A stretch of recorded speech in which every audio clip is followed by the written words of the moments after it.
I knew I would eventually get to the ultimate wrap-up, and there it is. There's been the problem all these years, is I keep showing up in person.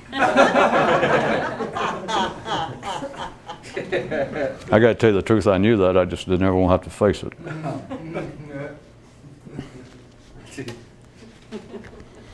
A soothsayer told the king who came seeking extraordinary knowledge, "It is not possible to describe to a blind man the beauty and joys of a sunset." And the monarch replied, "But I'm not blind." To which the wizard responded, "Well, I didn't mean it literally, it's a metaphor, for Christ's sake." And the sovereign said, "I'm no child. Don't speak to me in parables. Talk to me outright, like a man." And the soothsayer fell silent for a bit as he attempted to regroup what intellectual forces he had, then spoke again. "Okay, Mr. Kingy, look at it like this. You came to me wanting to hear about things of a wondrous nature, and I told you right off that it was not possible to describe to a blind man the beauty and joys of a rose." And the royal one interrupted, "Hey, you said a sunset." And the magical one retorted, "Sunset, rose, what the hell difference does it make when there's no possibility of you ever hearing anything new that might conflict with what you presently believe to be required for you to hold on to control of your kingdom?" And when told of the conversation later, the prince reflected, how much more true the wizard's words when applied to the relationship in one's own mind between those dominating life-generated thoughts and possible self-generated upstarts. An undervalued property of metaphor and allegory is their protection of those with limited vision. A man once so confronted a mystic, "The mind can certainly deconstruct life, but it cannot put it back together." And the mystic gave no response, being not one to deal in the futile. A lad asked his father, "Which is more correct, when men say that people are driving me crazy, or when they say I'm driving myself crazy?" And the old man replied, "I'm disappointed to see you still wrestling with the perceived distinctions between the heights of various ants." And the boy pondered on this comeback for a bit, then said, "Do I take it that you're pointing to the hyperspatial lack of differences between lower level distinctions?" And don't bother to answer, I know that you are. And of course, by now, all of you know that the moral to such stories is that it is always good for a progenitor and progeny to have such conversations as long as they're genetically conducted within oneself. And now tonight's mental farm health news. Cows can only go mad while among other cows. Thus, those in a bunch are always safe.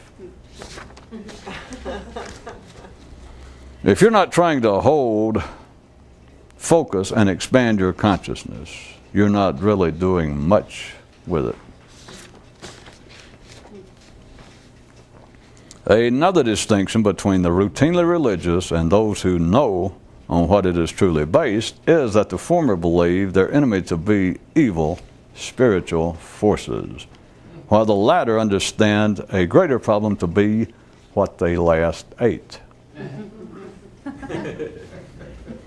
There was once a planet that was attacked by automobiles with loud, blaring radios. And the native creatures under attack, for some reason, believed that the source of the auto's power was in the radio. And thus, futilely, thereto directed their defensive efforts. As should be obvious to one and all, even of this world, is that no incursion, no matter how well fought, is of any consequence if it is pressed against an irrelevant foe.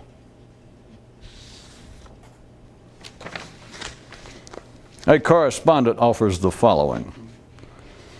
When I originally looked upon man as being divided into the general groups of the simple and less civilized, and the more complex and more civilized, and realized how much more attention the simple give to their physical life than to their mental one, I at first assigned this to the fact of their relative simplicity.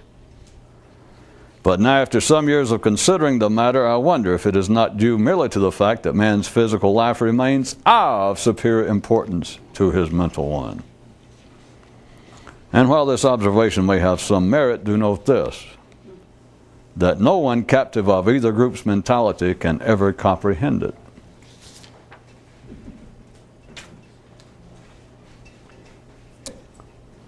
Here's how it goes.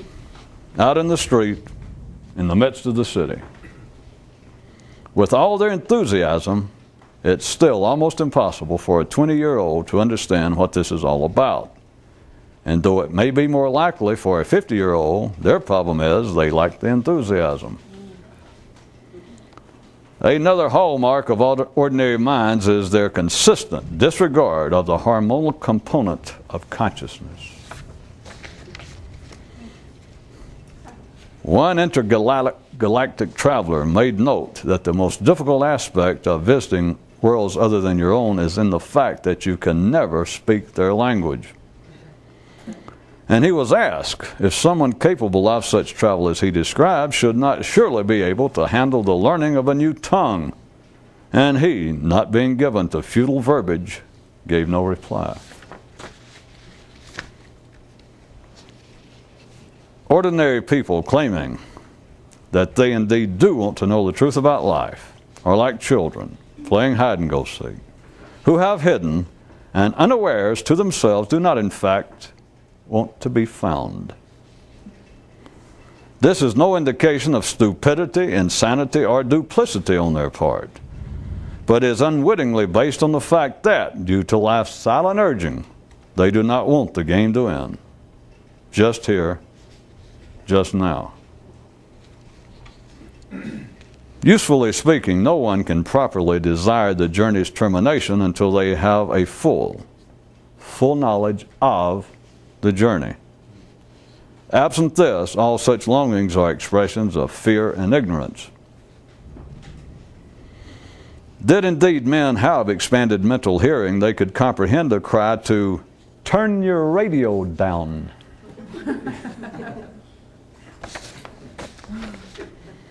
Another glance at the difference between consciousness and thought. If we take the city of Istanbul again to be a metaphorical picture of an expanded state of consciousness, and we wanted to describe it, the absolute best that could be done would be to describe every other place on the planet but Istanbul and leave it at that. There is the distinction between consciousness and thought. The head of a certain knightly order reaffirmed one of their alleged initiatory requirements to one who had inquired. Yes, it is true that an applicant must first be able to carry a hot coal for 20 minutes without using his hands. And the one inquiring replied, I take that what you say you do not mean in the physical sense. And the knightly one, by way of response, said, do you plan to apply for admittance? And even after this, the one who had instigated the conversation remained unsure. A boy once asked his father, why do men ask questions to which they truly wish no answer? That's an easy one, my boy. It's because they are men. Historical footnote to the above knightly story. The now near innumerable names for the transcendental quest came about due to man's ultimate boredom with its original one. Control. That's all. Control.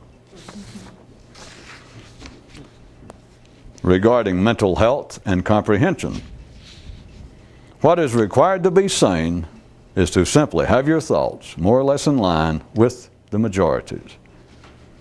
This is also all that is necessary to remain in the dark. And now news from the public spiritual front. Men are not drawn to religions because of what they promise, but rather due to life's constant need for new sycophants. Ass kissers.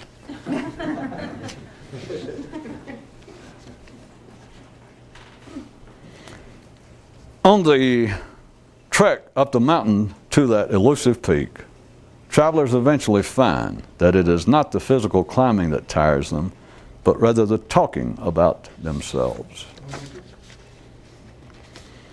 A viewer writes, considering what you recently said about something becoming sacred, if enough people pretend that it is, caused me to further ponder the question of whether without such pretending anything would be sacred. And if not, well, that brings up an additional area for investigation. The writer is beginning to stumble onto the never-ending nature of the world of word and thought and of civilization itself. The one world created by man and for which he alone is responsible. A responsibility he discharges with distinction, even awash his constant doubts that he is doing so. A faithful servant is always uncertain. The imperceived equitable distribution of all, and not excluding certain, things.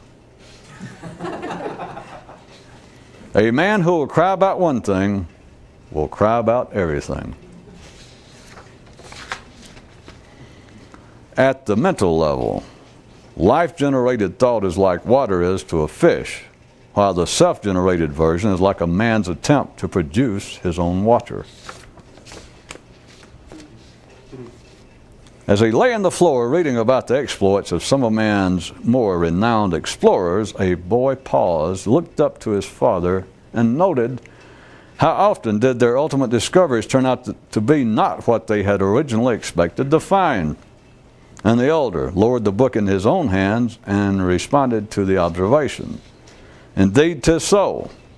Had Columbus, Magellan, or Marco Polo known at the time what they were doing, we today would have never heard of them. With that, they both returned to their reading, but a moment later the father added, expanded into a more interesting realm, this would also include Buddhism and the like. Through the eyes of the mind is not possible undistorted sight. Amongst things that can die and which cannot be revived, aspects of civilization cannot, in the manner most glaring and absolute. Life cares about man's wanting to go back only to the degree of allowing him to dream about it. There was once a flimsy cardboard city constructed on a once open plain subject to fierce winds. And many sensed the reality of the situation and expressed their criticism thereof. Criticism that, unbeknownst to them, helped keep the marginal structure standing. Absent a realization of this all-embracing situation, a would-be warrior never tastes triumph in that, by his disapproval of his opposition, does he succor thereto provide. One king's caution to his knights, having no way out is not the problem. Having not this knowledge where appropriate is, and is. What to an intelligent man could be a greater example of wasted effort than wasted effort?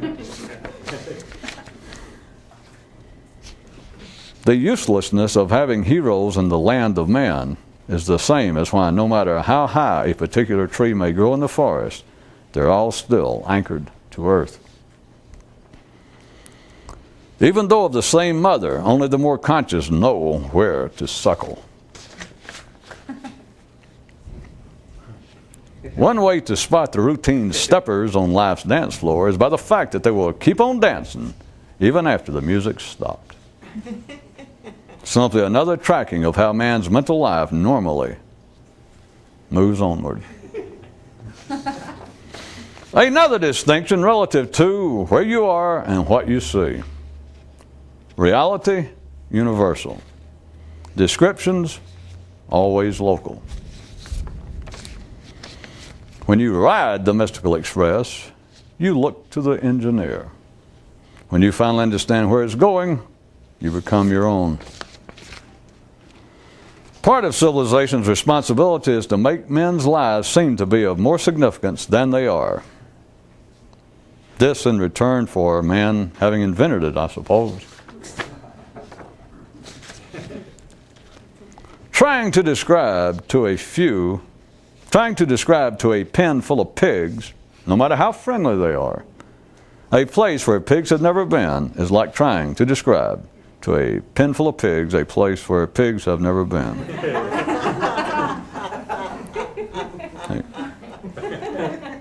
When unadorned, reality covers it. What need is there for metaphor?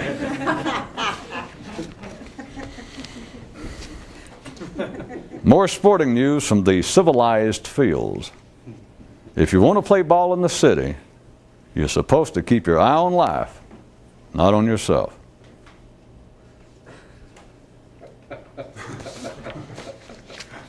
The big picture can always be destroyed by the minor details. On one still growing planet, as pertinent to the individual effort to surpass the gate of the majority, it is said that such was impossible for anyone under 30 years of age and improbable for anyone over 50. When it comes to windows of opportunity, mystics were the original kids with rocks.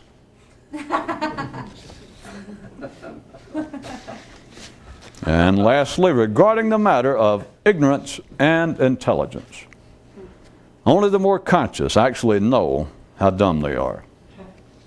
Hey, hand me another rock.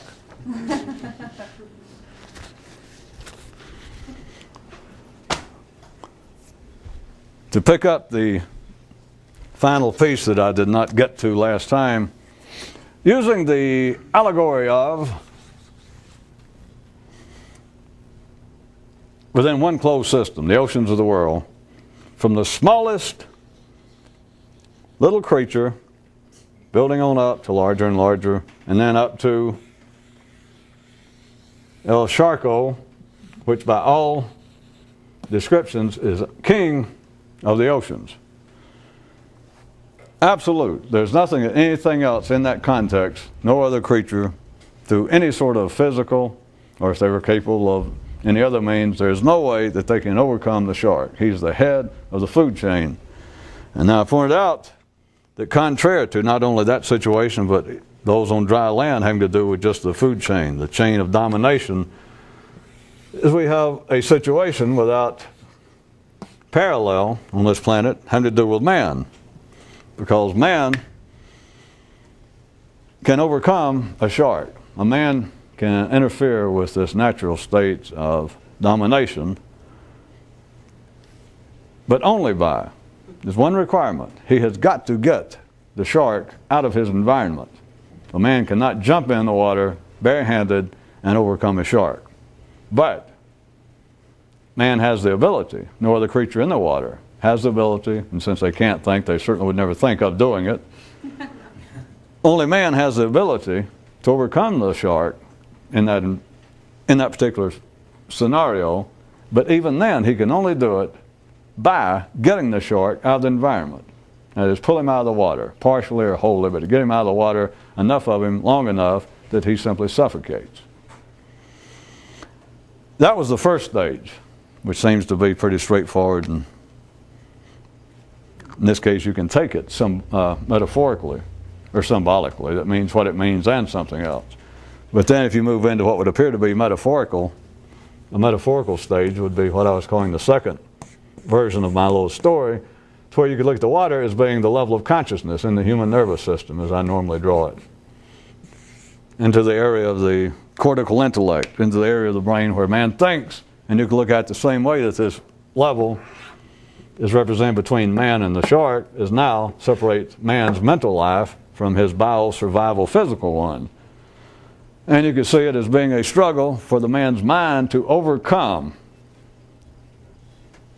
dominate, but to overcome his bio-survival, less civilized instincts.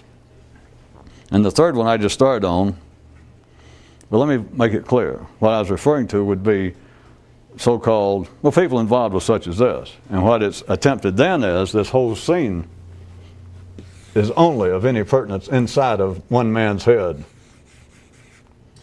And it is then is his self-generated thoughts, his self-generated consciousness attempting to overcome life's generated version. That is the final telling of it. That is what this has always been about, no matter what guise, no matter how it's described.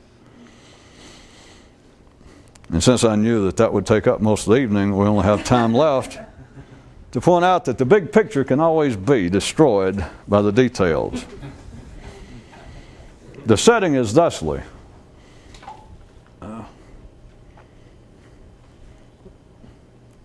Sign on a vacant lot, general locale, let's say Orlando, Florida, says parking only $2 per day, easy access to all major tourist attractions.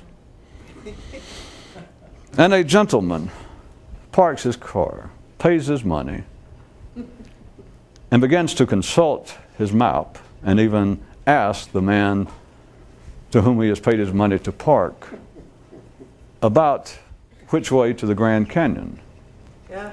And then becomes upset, to say the least, upon learning where he is now presently parked in relationship to aforementioned major tourist attraction. As an aside, at least, I guess we can all see that the man who is behind the venture of offering parking for only $2 a day did not engage in any direct untruth in advertising, because he could ask the disgruntled parker or point out to him that there is unencumbered access to the Grand Canyon. He could ask him the rhetorical question if the man says, well, the sign says easy access to the Grand Canyon. And the man who had just taken his $2 and he owns a lot could go, so what's stopping you? The best I can make out, he could check his little compass there in his watch and go, the best I can make out. I mean, it's directly that way. It's hard to miss it. There's not the, it's a real big, it's a big canyon. It's not one, it's hard to miss. Just what's stopping you? I was afraid, thank God I was incorrect, that some of you might just find that humorous. But do you realize that from one quite valid view, even though we know in the ordinary world of commercial and social transactions that anyone who did park their automobile in Orlando for $2 a day, albeit a fair, an exceptionally fair price, nowadays, given the situations in most major urban areas of this planet, particularly the Western world, and particularly Florida, I might say, that there is no doubt that that is a more than fair price. And the sign said, easy access to all major tourist attractions.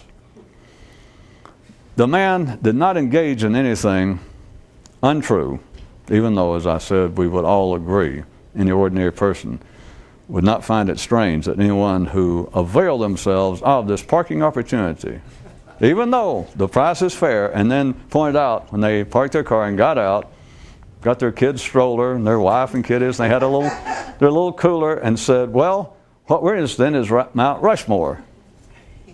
And the man says, well, the best I can make out, all right, see where we are now? Just keep the sun. Well, let's see, what time is it? Keep the sun right here on your left, and just, like a 45-degree angle, and just due de moi, just straight ahead. And the man looked at his map, or maybe perhaps asked the man, and said, do you have any idea exactly how far it is? And he says, well, I'm not exactly sure, but I would estimate, just more or less, I'd say between 1,000 and 1,200 miles from here. But there are no major encumbrances. I see no reason why it is not a direct and easy access directly from Orlando to that area of the Dakotas, or to that area of Arizona if you're going to the Grand Canyon. The big picture to start with, man's pulling up, driving around his car. assuming, I think it's safe to assume just in general that all of the parking areas that he would normally pass in such a tourist center as Orlando, that I'm sure all the parking was in excess, probably many times over, of $2 per day. But he suddenly sees this sign, parking $2 a day, easy access to all major tourist attractions. There, for the sake of this one scene, there is his big picture. The man, they're there, he and his family, to visit major tourist attractions. They're there on a limited budget. They're there to get the biggest fun for their buck, the most park for the dollar. That's the big picture. He tells his wife, tells his kids, keep your eye peeled for a good place to park that has easy access and is reasonable. That's the big picture. By all intents and purposes, when they turn the corner and see the sign, they have stumbled upon, they have become, or they have the opportunity to step into the big picture. Then by God, they have just ruined it.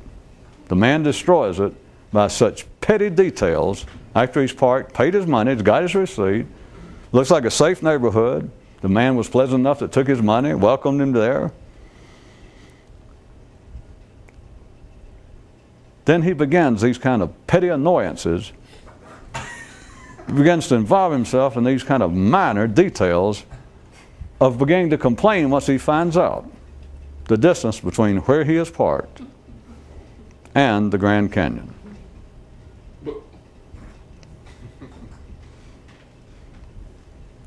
Am I going to have to assume that no one sees any connection between that and that?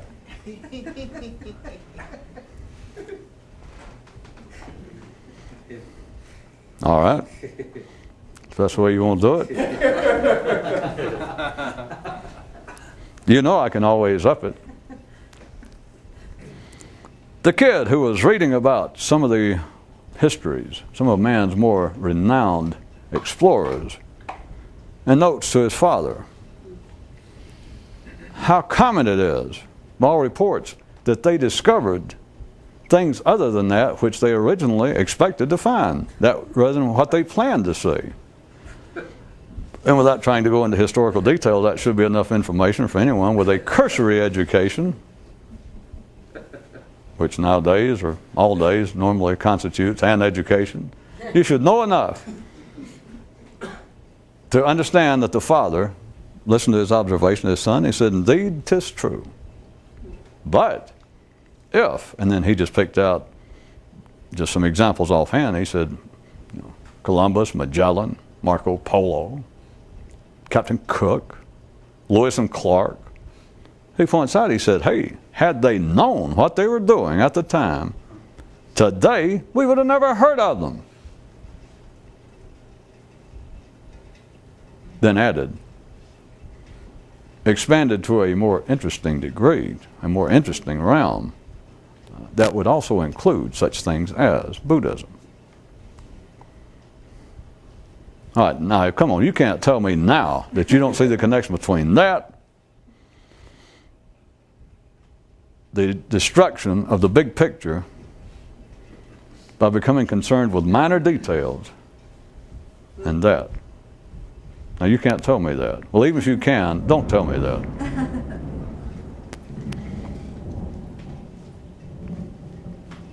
Well, if we're going to have to deal with any of them, I'll start at the back.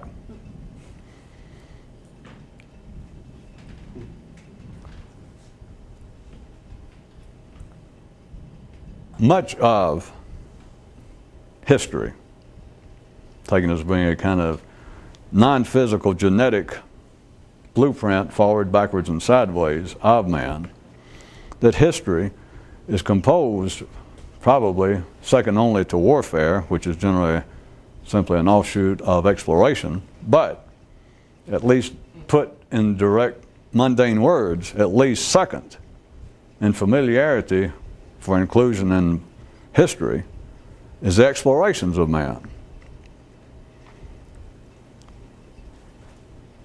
I don't know of any, well, I know that there's not any widespread consideration of the fact that the kid pointed out in my story. Not that I couldn't say this to an ordinary, well-read person and them say, well, it could be true. But there is no widespread interest or notice of the fact. Like I said, it's not hidden, but no one seems to notice any pertinence thereto. The fact that what history there is of the explorers, whether it be fairly recent, like space exploration, or if we're back into the Renaissance, or if we're back into the Greek, what little record there is, let's say in the Western world, of the Greek explorations, the Romans, Caesar, them expanding the frontier, they would speculate and sometimes just be absolutely convinced of what they were going to find through myth, through story, through supposition, through whatever, but it is just common that explorers rounded up the money, the backing, the wherewithal, and they go off, but no king, I'm assuming that you're still running your own symbolic parallel to all of this. No king, no government is going to put up the money if a man says, if a would-be explorer says, I want to go off and sail off what everybody says is the edge of the earth, or I want to go further up that way than anybody's ever gone, and he says, why? Now you do understand this. As always, I have to bring life down to, in the affairs of ordinary man, down to a reasonable level, which makes it sound simplistic. No king, if an explorer says, after the king inquires, well, that sounds interesting, but what do you expect to find? And the guy says, I got no bloody idea. I mean, the king's going to reach for his checkbook immediately. Well, of course, he might if he had the intellectual wherewithal and the stability, say, of a King George the fourth or fifth, or it was. In other words, if the family line had been around long enough for inbreeding to bring about that kind of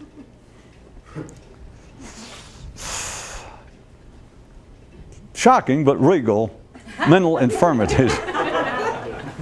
At any rate, we know no reasonable banker, monarch, anyone with the wherewithal is going to finance an expedition with absolutely no expectations.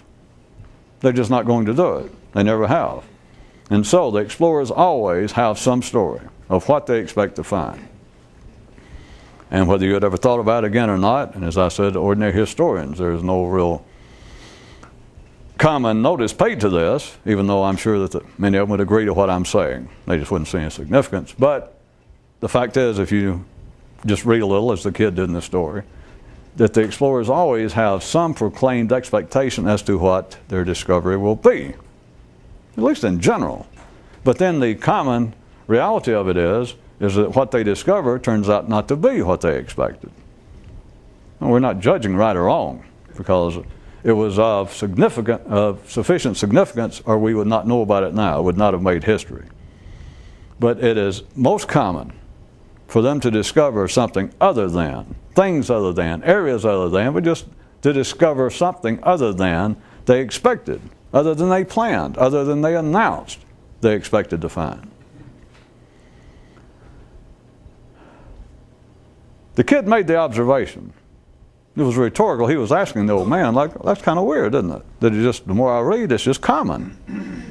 And the father said, yeah, you're correct. It is common. But look at it this way. If at the time they had known what they were doing, that they knew what the outcome was going to be, we would now today have never heard of any of them. Since we've got a couple of seconds, how about take a couple of seconds and just ponder that one? That's kind of so good, I'm not going to stop really and say anything about it directly, but consider. Because that would stand alone. That could be the end of the news item. That if they had known what they were doing at the time, today we would have never heard of them. Then my little story presses on that after they had gone back to their respective reading, the father did look up one more time or look down and said, by the way, if you're capable of expanding that into an area of more interest, which is real interest, this would also include such things as Buddhism, Jesusism, Mosesism, Muhammedism, that would include that now he had changed the story as you should expect, or he changed the potential level of their discussion from physical exploration to explorations that could be of some interest to a kid that sharp. That is, the internal explorations. And then again, I refer you to the fact that when someone undertakes this kind of quest, sooner or later, strike that, sooner than that, they can even feel as though they're on any sort of quest until they find some description that strikes them as being agreeable.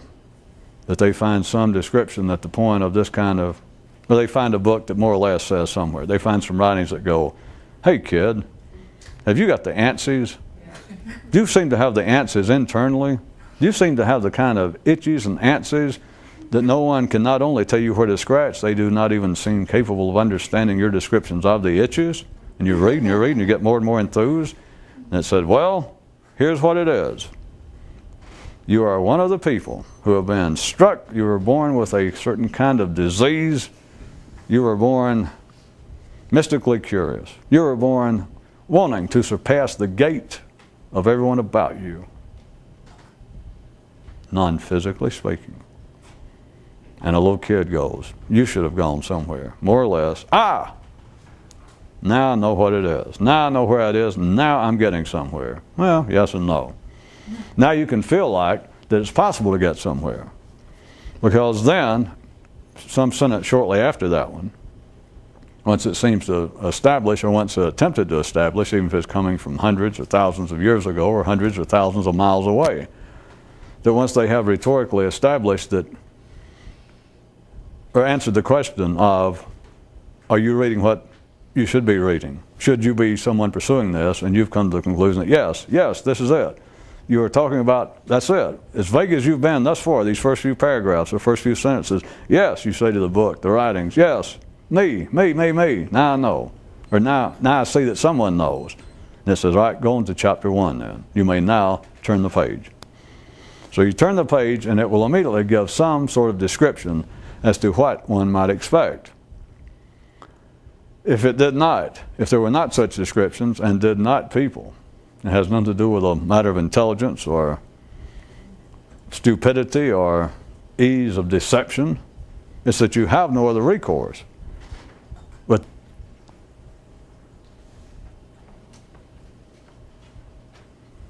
hey, Cal? Yeah. There's still no picture on that. Maybe turn the power on, I guess. Is there a power button you can hit on that TV? That's a pull kind. Oh. Oh.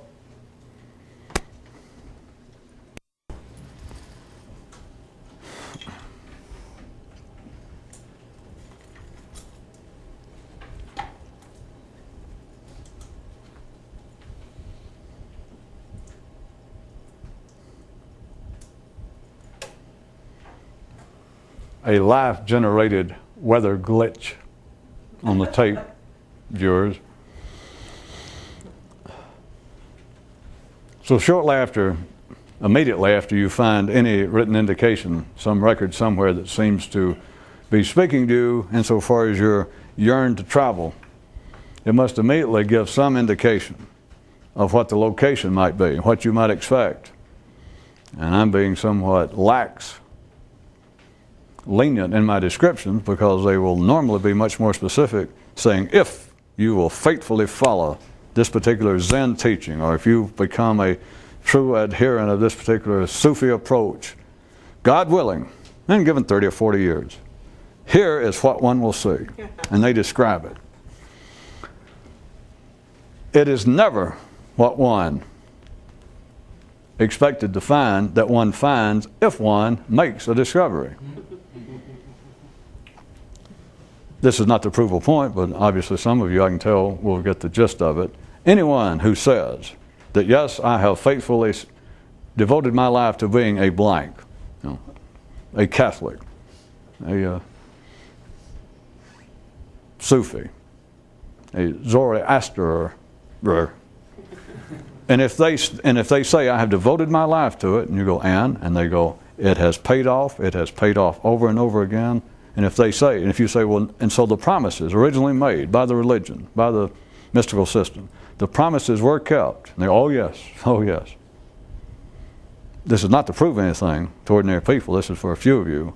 You do understand that that means that they have not learned anything. They have not moved. If they tell you that yes, the goal that was established, the location named, that which was promised to me when I undertook this particular identifiable quest, oh yes, oh yes. They did not lie. I have found what they said. You may be assured that they have found nothing. Because if you find anything, there will never be what you expected to find. That is not a discovery. Put in the context of my story, the father pointed out that if these explorers had known what they were doing at the time, you wouldn't have ever heard of them. Somebody mentioned Magellan or Captain Cook or Cabot, and you'd go, who? Their names would have been lost forever. No consequence whatsoever had they found, or the way the father put it, if they had known what they were doing.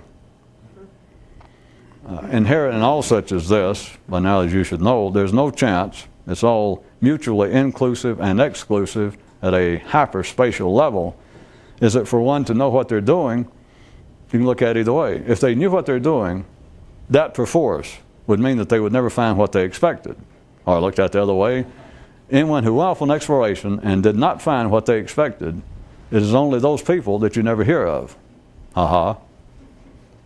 Or you want the childish version. It's only those who go off on an expedition and find what they expected to find that you ever hear of. Which for those of you getting any better, again, it has nothing to do with the externals of it.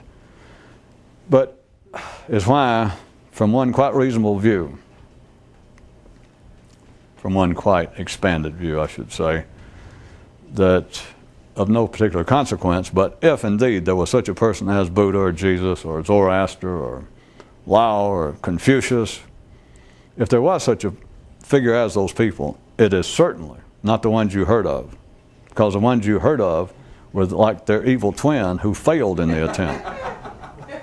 That is, it was like their evil twin who showed up in the middle of the soap opera, its run, and announced, "Ah, I discovered it." That's the only way you hear of them. You didn't get lost, did you? Anyone who knows what they're doing is never heard of again in the mystical sense. And they're certainly not heard of historically. They're certainly not heard of in any public manifestation, any public representation of their effort. Because in a serious set of quotation marks, you understand, if a quotation mark Buddha had known what he was doing, there would be no such thing as, serious quotation marks, Buddhism. There is no history of anything. It's not just religion. There is no history of anything all the way from physical, actual physical explorations to non-physical, internal, metaphorical ones. There is no history of any such thing, if indeed the people involved at the time knew what they were doing. Now, this does not mean that there's some way that people at the time can know what they're doing. It's not a mistake they made. But it is, again, the division between what men say and the reality of what actually, by their own experience, is demonstratively true. Now back to that which, regardless of you peddling water and trying to deny it, is connected to that.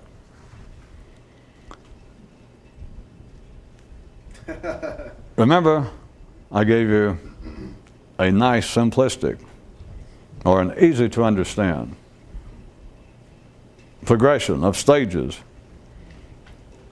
that at a quite physical, direct, simplistic one, that we have one environment wherein a shark is the dominating force. Unconditional dominating is the top of the food chain, is the most dominant creature. It is the ultimate eater and cannot be himself et. And then a creature bearing no physical, or not possessing physical attributes to overcome a shark, but through another method can step into an environment where there is something unquestionably dominating. That there is one thing unquestionably at the top end of the food chain man can step in, and by extracting, at least in part, this creature from its natural environment, overcome it. The second stage being, should be fairly simple to see. I could use it in many other ways, but the simple one is use civilization. The whole aspect of the output of man's invented mental world, or the world that is the output of man's mental inventions.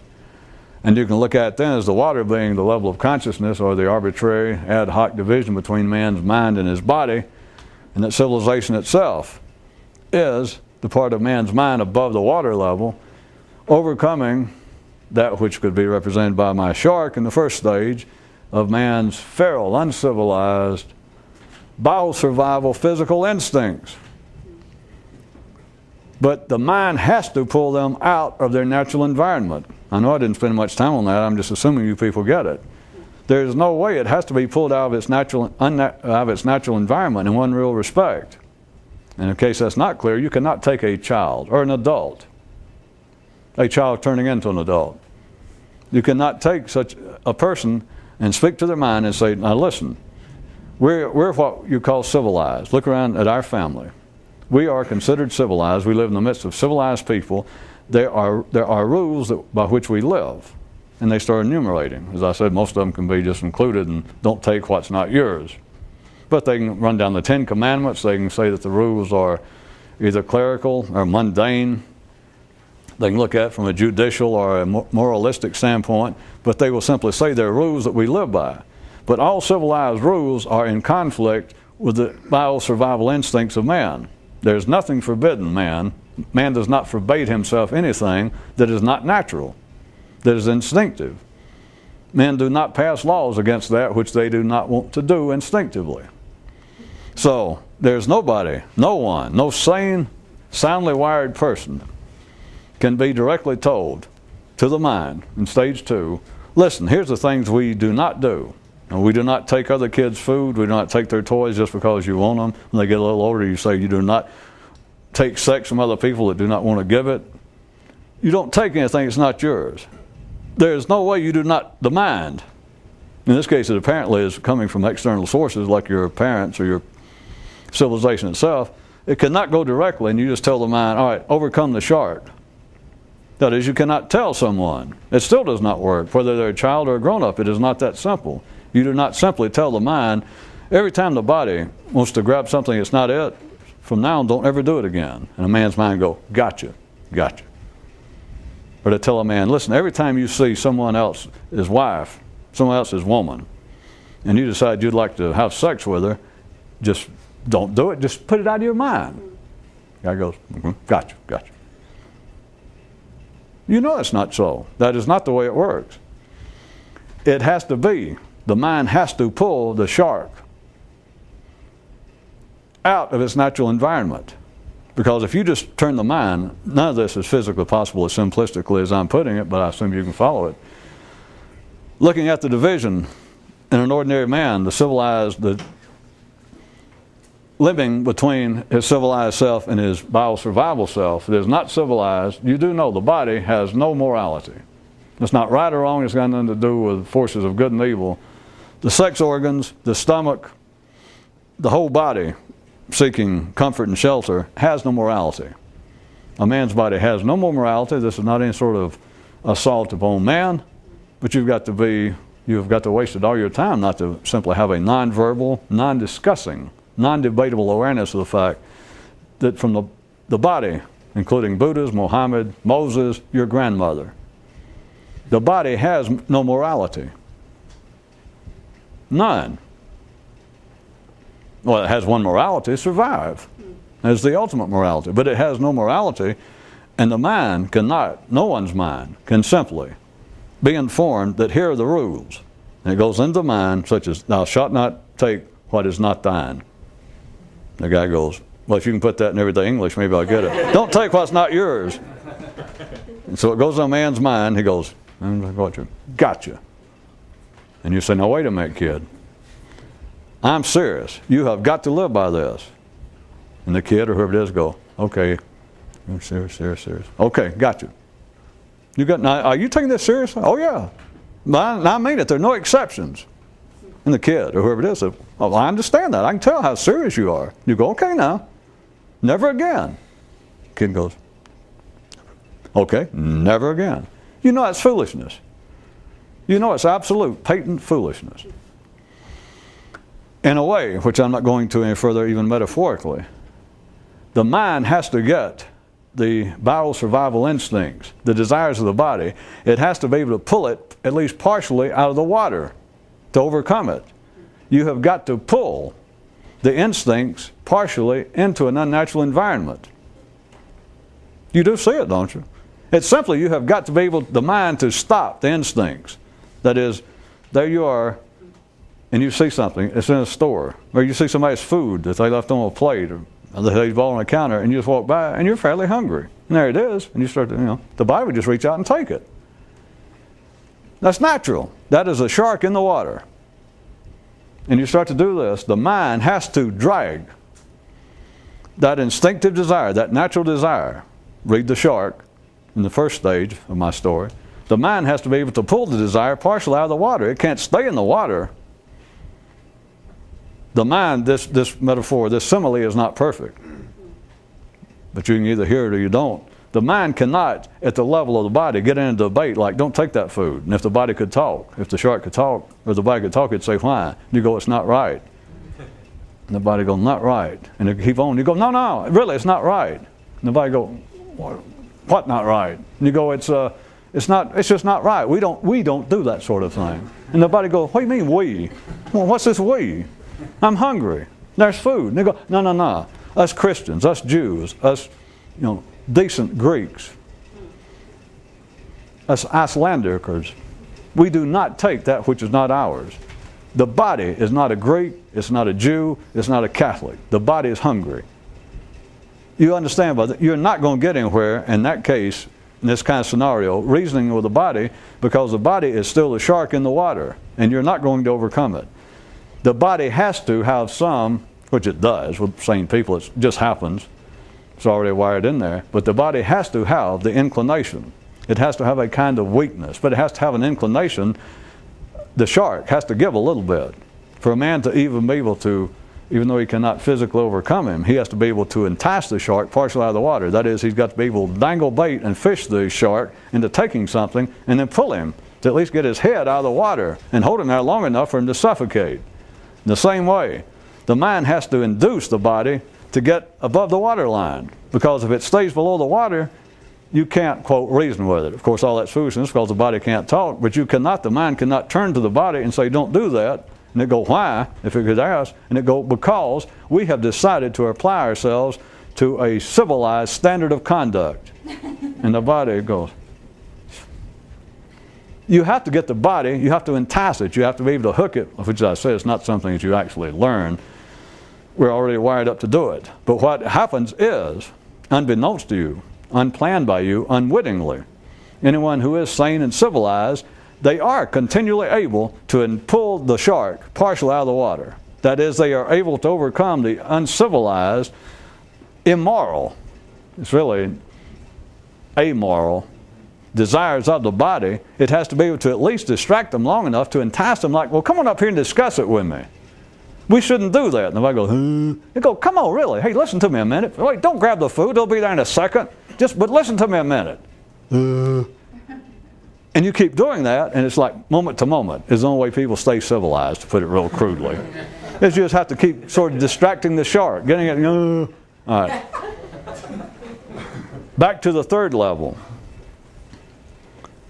Does anyone see that we're now not talking about being civilized? We're not talking about being better people, and we're not talking about an actual conflict between man's mind and his vital survival instincts, which is valid enough. It is a valid, genuine, useful, metaphorical picture as per my second stage. But that's as far as it ever goes, ordinary people. That's as high as any ordinary person ever gets with this. No matter what people will say, ordinary people, not disingenuously, they're not actually lying to you, but people will say, well, that individual, they'll say that the greatest achievement a man could hope for would be to become a true Muslim, a true practicing Jew or a Christian or just a good American or just a good humanist. They can say that. But all they're saying is they're describing what it would be if, above the waterline, the mind of man had total control over their survival instincts. And of course, still assuming you're sane and wouldn't hurt yourself. But the point is, you would never take that which is not yours. The whole world would be civilized. The whole world would be as close as ordinary men can dream of paradise. That is not what this is about. What this is about, you have to forget. You have to, or not forget, but you have to take it to another level.